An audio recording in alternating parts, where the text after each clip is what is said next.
Hello friends, എല്ലാവർക്കും good morning. കാറ്റത്തെ കിളിക്കൂടിൻ്റെ ഇന്നത്തെ super hit വിശേഷത്തിലേക്ക് എല്ലാവർക്കും സ്വാഗതം. അങ്ങനെ നമ്മുടെ നിധി കുറേ പാത്രങ്ങളെല്ലാം മേടിച്ചുകൊണ്ട് വന്ന് സുധീഷിനോട് കഴുകാനായിട്ട് പറയുകയാണ്. അങ്ങനെ സുധീഷ് അത് കഴുകി വൃത്തിയാക്കി വെച്ച് കഴിഞ്ഞപ്പോഴേക്കും നിധി ഇതെല്ലാം കഴുകി വൃത്തിയാക്കി തുടച്ച് വെച്ചിട്ടുണ്ട് കേട്ടോ. എന്താ അത് പോരെ എന്ന് ചോദിച്ചപ്പോഴേക്കും മതി, ഇനിയേ പോകാൻ വരട്ടെ, വേറൊരു പണിയും കൂടി ഉണ്ട്. ഇനി എന്താ വേറൊരു പണി? അതെ, താഴത്തൊക്കെ പ്ലാസ്റ്റിക്കും പൊടികളൊക്കെ കിടക്കുന്ന കണ്ടില്ലേ, അതെല്ലാം വൃത്തിയാക്കണം. അതും ഞാൻ വൃത്തിയാക്കണോ? പിന്നെ അല്ലാതെ ഞാനാണോ വൃത്തിയാക്കേണ്ടത് എന്ന് ചോദിക്കുകയാണ്. അത് പിന്നെ നിധി, ഇവിടെ നികേഷ് ഉണ്ടല്ലോ, നികേഷിനോട് പറഞ്ഞൂടെ എന്ന് ചോദിക്കുമ്പോൾ നികേഷ് അല്ല, നിങ്ങൾ തന്നെ ഇത് ചെയ്യേണ്ടത് എന്ന് പറയാം. അപ്പോൾ ഇത് കേട്ടത് സുഭാഷ് ആണെങ്കിൽ വേണ്ട മോളെ, ഏതായാലും ഇത്രയൊക്കെ ചെയ്തല്ലോ, അത് തന്നെ ധാരാളം, ഞാൻ തന്നെ ചെയ്തോളാം. വേണ്ട സുഭാഷ് ഏട്ടാ, അത് ശരിയാവില്ല. സുധീഷ് അങ്ങനെ വെറുതെ എത്തിയാൽ ശരിയാവില്ലല്ലോ, സുധീഷ് ചെയ്യട്ടെ. വേണ്ട, അവൻ ചെയ്താലും നാളെ മുതൽ ഞാൻ തന്നെയല്ലേ ചെയ്യേണ്ടത്, അപ്പോൾ പിന്നെ ഞാൻ തന്നെ ഇത് ചെയ്ത് വിചാരിച്ചു, കുഴപ്പമൊന്നുമില്ല. അപ്പോൾ സുധീഷ് അങ്ങനെ പറ, സുഭാഷ് ഏട്ടൻ്റെ കാര്യങ്ങളെല്ലാം അറിയാം, നിധി ചുമ്മാ നിധി ഇങ്ങനെ ഓരോ കാര്യങ്ങളും തലയിടുകയാണ്. സുധീഷേ, അയ്യോ ഞാൻ ചുമ്മാ എങ്കിലേ ഒരു കാര്യം ചെയ്യാം, ഞാനിവിടെ എല്ലാം അടിച്ചു വരാം, ആ വേസ്റ്റ് എല്ലാം കൂടെ കളഞ്ഞാൽ മതി കേട്ടോ. അങ്ങനെ നിധി ചൂലെടുത്തിട്ട് അവിടെ എല്ലാം അടിച്ചു വാരി ഒരു കുപ്പയിലിട്ടിട്ട് ആ കുപ്പ ബാസ്ക്കറ്റ് ഇങ്ങനെ കൊടുക്കാം. ഒന്നിഞ്ഞപ്പോഴേക്കും സുധീഷ് ശരി ശരി കൊണ്ടേ കളഞ്ഞോ എന്ന് പറഞ്ഞുകൊണ്ട് എല്ലാം കളഞ്ഞ് ഒരു താങ്ക് യു കേട്ടോ, ശരി താങ്ക് യു എന്നും പറഞ്ഞുകൊണ്ട് നിൽക്കുകയാണ്. അങ്ങനെ നമ്മുടെ ഹരീഷ് ആണെങ്കിൽ നീതുവിനോട് പൊരിഞ്ഞടിയാണല്ലോ. അടിയുടെ അവസാനം നേരെ അകത്തേക്ക് വന്നിങ്ങനെ ഇരിക്കുക. എന്ന് കഴിഞ്ഞപ്പോഴേക്കും ഭയങ്കര ദേഷ്യം കൊണ്ടാണ്. അപ്പോൾ ദേഷ്യം കൊണ്ട് അങ്ങനെ ഇരിക്കുന്നത് കണ്ടു കഴിഞ്ഞപ്പോഴേക്കും ഈ നികേഷും സുധീഷും സുഭാഷും നിധിയും ഒക്കെ വരിക. എന്നിട്ട് ചോദിക്കുകയാണ്, എന്താ പറ്റി?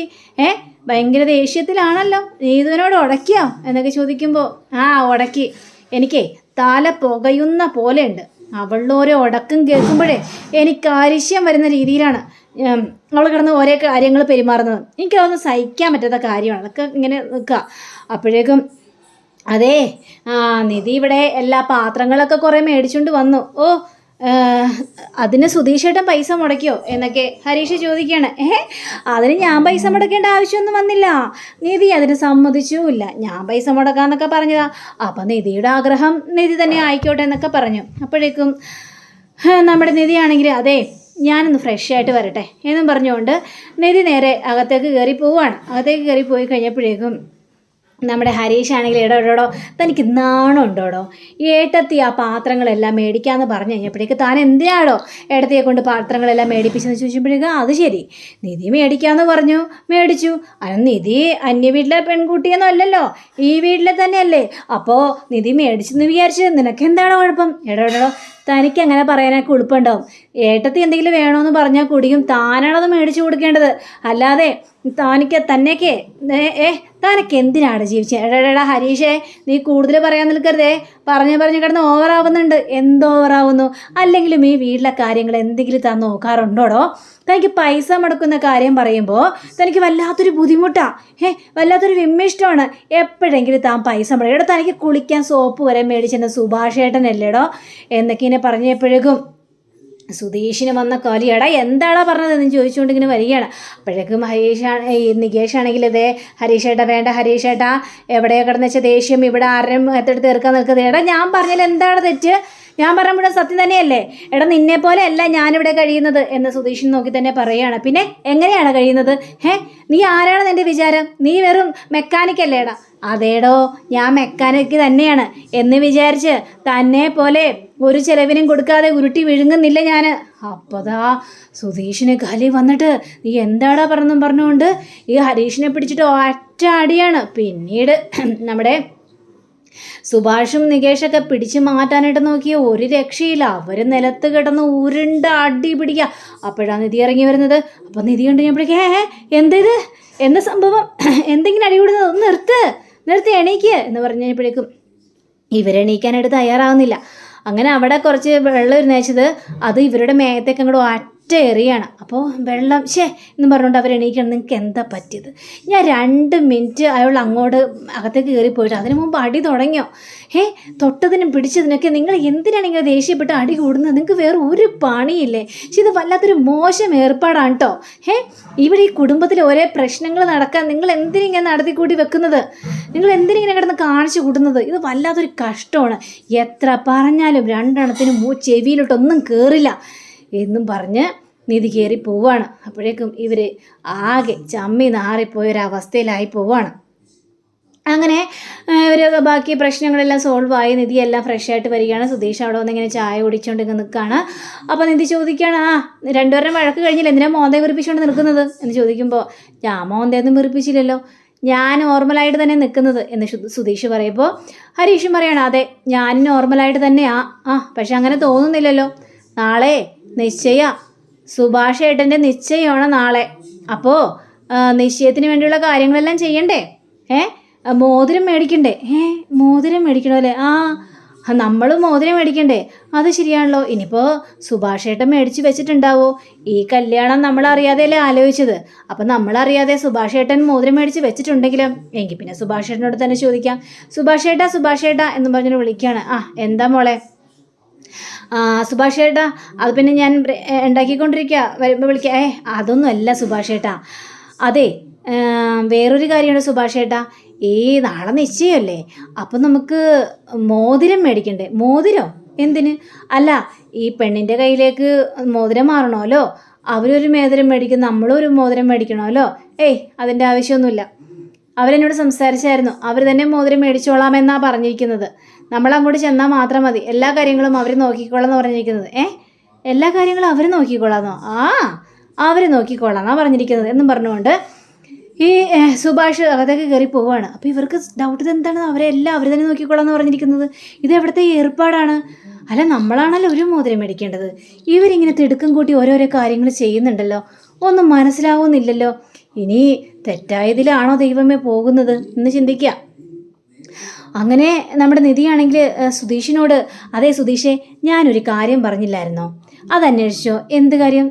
കൊള്ളാം, ഇതാണോ കുടുംബത്തെക്കുറിച്ച് ഉത്തരവാദിത്തമുള്ളൊരു മനുഷ്യൻ്റെ രീതി?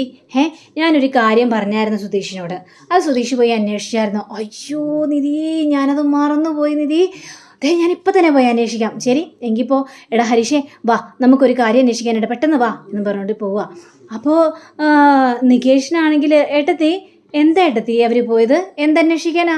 അതൊക്കെ ഏട്ടന്മാർ അന്വേഷിച്ച് വരട്ടെ, അന്നേരം അറിയാം കേട്ടോ എന്ന് പറഞ്ഞുകൊണ്ട് അങ്ങനെ നമ്മുടെ സുഭാഷിനോട് പറയാം. അപ്പോൾ സുഭാഷിനോട് ഇതെല്ലാം പറഞ്ഞപ്പോഴേക്കും നിശ്ചയത്തിന് ആൾക്കാരെ വിളിക്കണ്ടേ എന്ന് ചോദിച്ചപ്പോഴേക്കും, അത് വേണം പോലെ, നമുക്ക് വേറെ ആൾക്കാരൊന്നും ഇല്ലല്ലോ എന്ന് ചോദിച്ചപ്പോഴേക്കും, അതല്ല നമുക്ക് അമ്മാവനെ വിളിച്ചാലോ? അമ്മാവനെയോ? വേറൊരു പണിയില്ലല്ലേ, അമ്മാവനെ വിളിച്ചു കഴിഞ്ഞാൽ അമ്മാവൻ്റെ വാരിക്കണ ശരിക്കേക്ക് വന്നാലും അങ്ങനെയല്ലല്ലോ, നമുക്ക് അമ്പലവും കാര്യങ്ങളൊക്കെ പറഞ്ഞു തന്നെയല്ലേ. അപ്പോൾ നമ്മുടെ കൂട്ടത്തിൽ ഒരാളുണ്ടെങ്കിൽ അത് നല്ല കാര്യമല്ലേ. ശരി എങ്കിൽ പിന്നെ ഞാൻ തന്നെ പോയി വിളിച്ചോളാം എന്ന് പറയുകയാണ്. അപ്പോൾ ഇത് കേട്ട് കഴിഞ്ഞപ്പോഴേക്കും നിധിക്ക് ഭയങ്കര ഒരു സന്തോഷം തോന്നുക. അങ്ങനെ സുഭാഷ് ചെല്ലുക. അങ്ങനെ സുഭാഷ് നേരെ അമ്മാവൻ്റെ വീട്ടിലേക്ക് ചെല്ലുകയാണ്.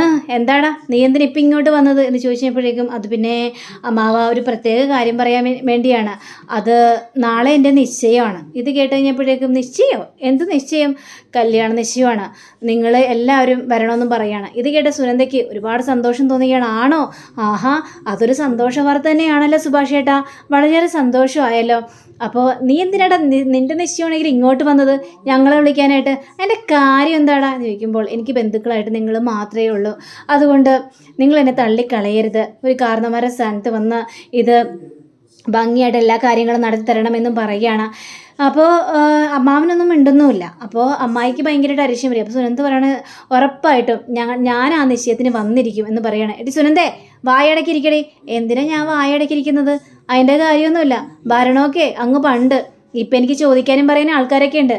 ഞാൻ ഏതായാലും എൻ്റെ ഭർത്താവിനോട് പറയും, ഭർത്താവ് ഇതിലെതിരെ നിൽക്കത്തുമില്ല, അതുകൊണ്ട് ഞാൻ കല്യാണത്തിന് ഉറപ്പായിട്ടും പോകും. സുഭാഷ് ഏട്ടാ, ഞാൻ ഉറപ്പായിട്ടും വരുമെന്നും പറയാം.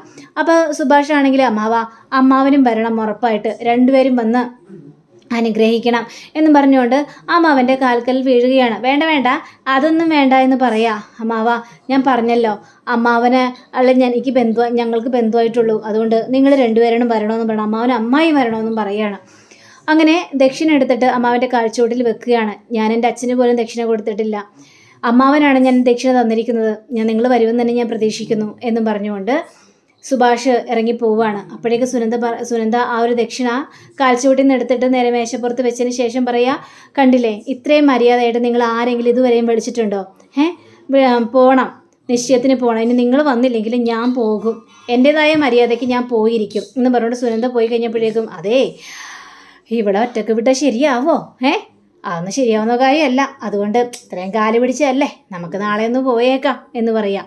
അപ്പോൾ ഇതേ സമയം തന്നെ നമ്മുടെ സുധീഷും ഹരീഷും കൂടി ഈ പെണ്ണിൻ്റെ വീട്ടിൽ ചെന്ന് അന്വേഷിക്കുക. എന്നുവെച്ചാൽ അവരെ ഒരു അനക്കവും ഇല്ല, ഗേറ്റെല്ലാം പൂട്ടിയിട്ടിരിക്കുക, നിശ്ചയത്തിൻ്റെ ഒരു ലക്ഷണങ്ങളും കാണുന്നില്ല. അപ്പോൾ അയൽവക്കക്കാരോടൊക്കെ ചോദിച്ചു കഴിഞ്ഞപ്പോഴേക്കും എന്തൊക്കെയോ കാര്യങ്ങളെല്ലാം ഈ അയൽവക്കക്കാർ ഇവരെക്കുറിച്ച് പറയുന്നുണ്ട്. അങ്ങനെ അതെല്ലാം കേട്ടതിന് ശേഷം ഈ സുധീഷും ഹരീഷും കൂടി നേരെ വീട്ടിലേക്ക് കയറി ചെല്ലുകയാണ്. അപ്പോൾ ഇവരെ കണ്ടുകഴിഞ്ഞപ്പോഴേക്കും നിധി ചോദിക്കണം എന്തായി കാര്യങ്ങളൊക്കെ. അത് പിന്നെ നിധി പറഞ്ഞതുപോലെ തന്നെ ഞങ്ങൾ അന്വേഷിച്ചു. അപ്പോൾ നികേഷ് അവിടെ നിൽക്കുന്നു. നികേഷേ കയറി പോയിക്കണ്ടേ, കുട്ടികളൊന്നും കേൾക്കേണ്ട ആവശ്യമൊന്നുമില്ല. ഇല്ല, ഞാൻ പോവില്ല. നിങ്ങൾ സുഭാഷ് ചേട്ടനെ കുറിച്ച് എന്തോ പറയാൻ പോകുന്നതെന്ന് എനിക്ക് മനസ്സിലായി, അതുകൊണ്ട് എനിക്കിത് കേട്ടേ മതിയാവുള്ളൂ. അവനെ വരുന്ന കേൾക്കട്ടെ, അവൻ പറഞ്ഞോ. അതേ അവരെക്കുറിച്ച് അത്ര നല്ല അഭിപ്രായമൊന്നും അല്ല. നാട്ടുകാരൊക്കെ ഭയങ്കര പ്രശ്നങ്ങളാണ് പറയുന്നത്. ആ വീട്ടിൽ എപ്പോഴും പ്രശ്നങ്ങളാണ്. ആ പെണ്ണില്ലേ അതിനേക്കാളപ്പുറം എന്നാണ് പറയുന്നത്. ഭയങ്കര തൻ്റെ ഇടം പിടിച്ച പെണ്ണാണെന്നാണ് പറയുന്നത്. ഇതൊക്കെ സുഭാഷ് ഏട്ടന് ചേരുമോന്നായി എൻ്റെ ഒരു സംശയം. ഇനിയിപ്പോൾ എന്ത് ചെയ്യും? ദൈവമേ, അയൽവക്കക്കാരൊക്കെ ഇങ്ങനെ പറയുന്നുണ്ടെങ്കിൽ നമ്മൾ സുഭാഷ് ഏട്ടനെ വലിയൊരു ചതിയിലേക്കാണോ വിടുന്നത്? എനിക്കാകെ പേടി തോന്നുന്നല്ലോ. എന്തായാലും നാളറിയ കാര്യങ്ങളെല്ലാം. അങ്ങനെ അന്ന് രാത്രി എല്ലാവരും കിടന്നിങ്ങനെ ഉറങ്ങാനായിട്ട് കിടക്കുകയാണ്. പക്ഷെ ആർക്കും ഒരു ഉറക്കവും വരുന്നില്ല. സുഭാഷാണെങ്കിൽ നല്ല ഉറക്കം, അച്ഛനിരുന്നാണെങ്കിൽ പുറത്ത് പാട്ട് പാടുന്നുമുണ്ട്. അപ്പോൾ സുഭാഷിൻ്റെ ആ ഉറക്കം കണ്ടുകഴിഞ്ഞപ്പോഴേക്കും പാവം എൻ്റെ ദൈവം ഒരു കാര്യം അറിയാതെ സുഭാഷ് ഏട്ടൻ സമാധാനത്തോടെ കിടന്ന് ഉറങ്ങുകയാണല്ലോ. ഒരു നിശ്ചയം നടക്കാൻ പോകുന്ന അറിഞ്ഞിട്ടാണല്ലോ ഉറങ്ങാൻ പോകുന്നത്. ഇനി എന്ത് ചെയ്യും? അത് സാരമില്ല, നിശ്ചയമല്ലേ നടക്കാൻ പോകുന്നത്, കല്യാണത്തിന് ഇനിയും സമയമുണ്ടല്ലോ. അങ്ങനെ എന്തെങ്കിലും പ്രശ്നം ഉണ്ടെങ്കിൽ നമുക്ക് മാറ്റാം. അല്ലാണ്ട് നമുക്കിപ്പോൾ സുഭാഷ് ചേട്ടനോട് ഒന്നും തുറന്നു പറയാൻ പറ്റില്ലല്ലോ എന്ന് നിധിയും പറയാണ്. അങ്ങനെ അച്ഛനും പാട്ട് പാടിക്കൊണ്ടിരിക്കുകയാണ് അവിടെ. അപ്പോൾ അങ്ങനെയും കാണിച്ചുകൊണ്ടാണ് നമ്മുടെ ഇന്നത്തെ റിവ്യൂടെ അവസാനിച്ചിരിക്കുന്നത്. അടുത്ത റിവ്യൂവിനെ കാത്തിരിക്കുക, സബ്സ്ക്രൈബ് ചെയ്യുക. എല്ലാവർക്കും നല്ലൊരു ദിനം ആശംസിച്ചുകൊണ്ട് നമസ്കാരം. Thank you. Bye bye.